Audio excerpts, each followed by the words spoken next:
Hello guys, welcome back. আমি জাহিদ। আজকে আমরা করতে যাচ্ছি 24 ঘন্টার জন্য এই তিনটা খাবারকে ফেভিকুইক দিয়ে রোদের মধ্যে শুকাবো। তারপর এই তিনটা খাবারের অবস্থা কি হবে, তোমরা কি এটা দেখতে চাও? তাহলে অবশ্যই কিন্তু তোমাদের ভিডিওটা শেষ পর্যন্ত দেখতে হবে। তাহলে বেশি দেরি না করে চলো ভিডিও শুরু করি।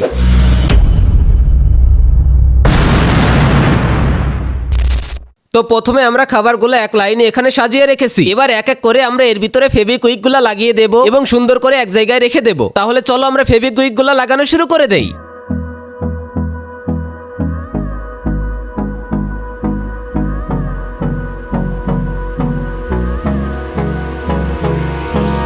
Hold me close till I get up.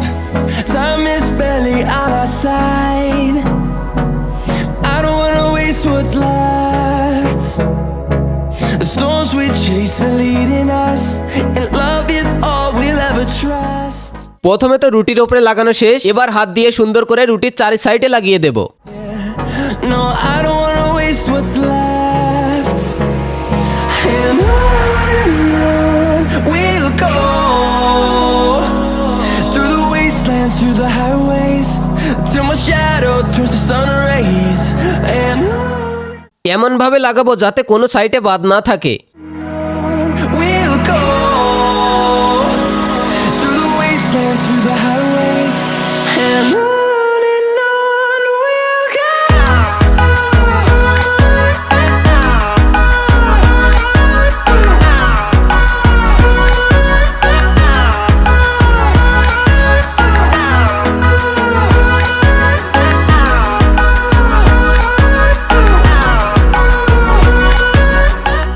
অবশেষে রুটি তো লাগানো শেষ। তাহলে চলে এবার চকলেটের উপরে লাগানো যাক।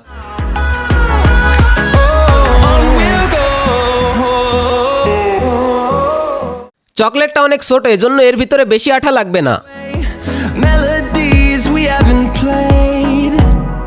No. এবার সর্বশেষ 1.5 মিল চকলেটের পালা। এর উপরে সুন্দর করে লাগিয়ে হাত দিয়ে চারি সাইডে দিয়ে দেব।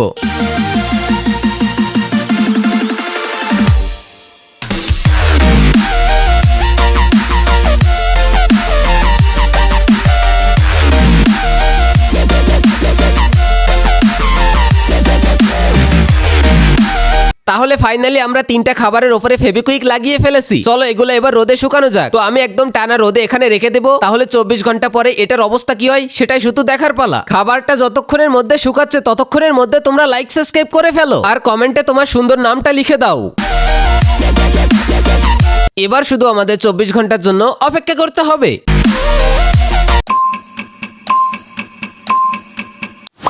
তো ফাইনালি গাইস 24 ঘন্টা কিন্তু হয়ে গেল। এবার আমরা এগুলোকে সুন্দর করে দেখবো এটা কি ঠিক আছে, খাওয়ার মতো আছে নাকি নষ্ট হয়ে গেছে। তাহলে এগুলো নিয়ে টেবিলের উপরে রাখি এবং তোমাদেরকে সুন্দর করে দেখাই এটার অবস্থা এবং ভিতরের অবস্থা কেমন হয়েছে।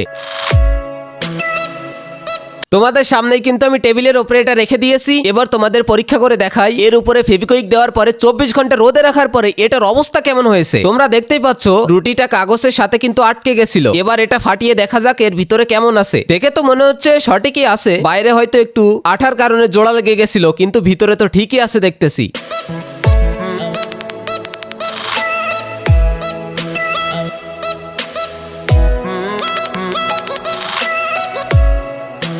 দেখতে পাচ্ছ এটাই হলো রুটির অবস্থা। চলো এবার চকলেটটাকে দেখা যাক। চকলেটটা মনে হচ্ছে পুরো একেবারে নরম হয়ে গেছে। হাত দেওয়ার সাথে সাথে কতটা নরম সেটা আমি বুঝতে পারছি, কিন্তু একটু আঠার কারণে শক্ত হয়ে গেছে এবং টান দিলে ছাড়াচ্ছেই না। দেখো এটা হলো চকলেটের অবস্থা।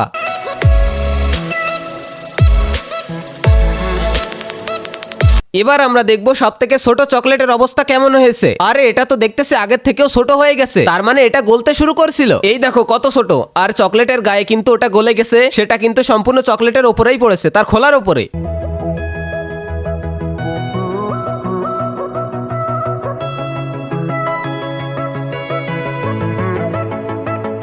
তাহলে আজকের ভিডিওটাই পর্যন্ত। যদি তোমাদের কাছে ভিডিও ভালো লাগে অবশ্যই একটা লাইক করে দেবে। আর তুমি যদি আমার চ্যানেলে নতুন হয়ে থাকো তাহলে তোমার সুন্দর হাত দিয়ে সাবস্ক্রাইবের বাটনটা চেপে দাও এবং কমেন্টে তোমার হাত দিয়ে লিখে বলো পরের ভিডিও কি নিয়ে দেখতে চাও। পরের ভিডিও দেখা হবে। Bye bye.